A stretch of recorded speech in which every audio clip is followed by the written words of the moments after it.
Përshëndetje miq, uroj të jeni mirë dhe mirë se erdhët në kanalin tim. Për ju që më dëgjoni për herë të parë, unë jam Andalina nga sofra ime. Sot kam përgatitur petullat e fundjavës, janë të përshtatshme për çdo vakt dhe një ide shumë e mirë për t'i marrë me vete edhe gjatë ditëve në punë ose në shkollë, pasi ka një veti shumë të mirë që shndrojnë të buta edhe pasi ftohen. Qëndroni me mua, ti përgatisim bashk. Janë pa maja, pa pluhur fryrës dhe pa sodë. Në një enë do shtojmë 2 vezë, 300 ml qumësht, 1 maj luge ose 1 gjysëm luge çaj me krip dhe masën do ta përziejmë shumë mirë. Dua t'ju kujtoj se nëse jeni i ri në kanalin tim, ju ftoj të hidhni një sy recetave të mia dhe nëse ato ju pëlqejnë, mos harroni të bëni subscribe dhe të shtypni butonin e ziles. Kështu do njoftoheni çdo ditë dhe çdo herë që postohet një recetë e re. Pasi kemi përzier 3 përbërësit shumë mirë, do shtojmë 300 gram miell.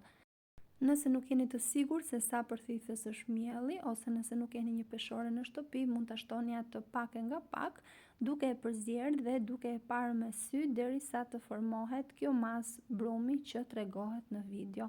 Është një masë si për krepa. Pasi e kemi përzier shumë mirë, në mënyrë që të mos mbesin kokriza, do shtojmë 150 gram djath, mund të shtoni djathin tuaj të preferuar ose çfarëdo lloj djathi që ju gjendet në frigorifer. Do vazhdojmë përzierjen dhe do t'i skuqim në vaj të bollshëm menjëherë. Pra nuk është nevojë as të pushojnë, as të vinë, as pak. I skuqim menjëherë sapo e kemi përzier shumë mirë të gjithë masën. Fillimisht vaji duhet të jetë i nxehtë në temperaturë mesatare, më pas do ta ulim dhe do t'i skuqim në zjarr të ngadalë duke kthyer her pas here në të dy anët. Nuk dua të harroj pa thënë se është kënaqësi për mua të mësoj se nga cili vend i Shqipërisë apo i botës më ndiqni. Nëse keni dëshirë, mund të ma shkruani në koment.